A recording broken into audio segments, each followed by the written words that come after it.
নমস্কার। আদনান স্বামী এবং এডুকেশন কোয়াড্রিপল 9 এনারা জানতে চেয়েছেন যে 120 দিন হয়ে গেছে সমন্স সার্ভিসের পরেও, তারপর ডিপেন্ডেন্ট রিটেন স্টেটমেন্ট দেয়নি। তাহলে এক্ষেত্রে কি করণীয়? হাইকোর্টে যাওয়া যাবে নাকি করা যাবে? দেখুন, আপনাদেরকে পরিষ্কার করে বলে দিই, হাইকোর্টের পেছনে সময় নষ্ট করবেন না এবং অর্থ ব্যয় করবেন না। এইসব ক্ষেত্রে কি হয়, আপনারা কোর্টের কাছে একটা অ্যাপ্লিকেশান করুন যে 3 মাস অতিক্রান্ত হয়ে গেছে, ডিফেন্ডেন্ট অ্যাপিয়ার করে গেছে, সমন পেয়ে গেছে, 3 মাস হয়ে গেছে, ডিফেন্ডেন্ট অ্যাপিয়ার করার পরেও 3 মাস হয়ে গেছে, তা সত্ত্বেও রিটেন স্টেটমেন্ট দিল না। তাহলে সেক্ষেত্রে আপনাদের যেটা করতে হবে, কোর্টের কাছে পিটিশন করে বলুন তো এটাকে এক্স পার্টি বোর্ডে ফিক্সড করা হোক, এক্স পার্টি সাক্ষী হোক।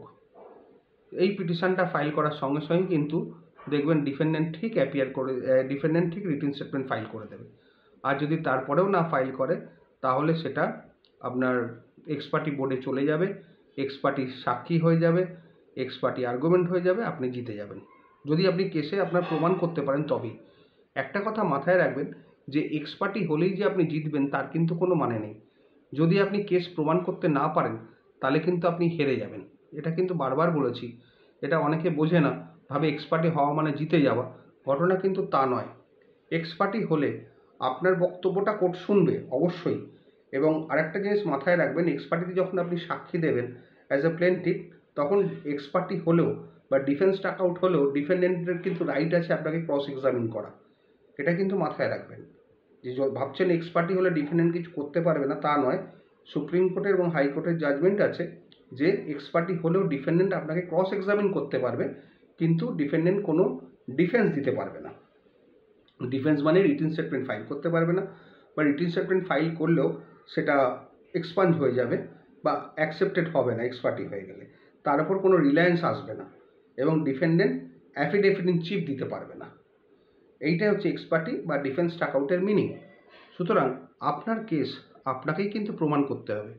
ওই এক্স পার্টি হয়েছে বলে আপনি আনন্দে আছেন যে এক্স পার্টি হলো, যা দিলাম কোর্টকে, কোর্ট মেনে নিলে অর্ডার পাস করবে, ঘটনা কিন্তু সেই মতো মোটেই নয়। এটা কিন্তু বারবার বলে দিই, আমি প্রত্যেককে বলি, কারণ জাজমেন্ট হচ্ছে এক্স পার্টিতে কোর্ট আরও সতর্ক হয়ে দেখবে।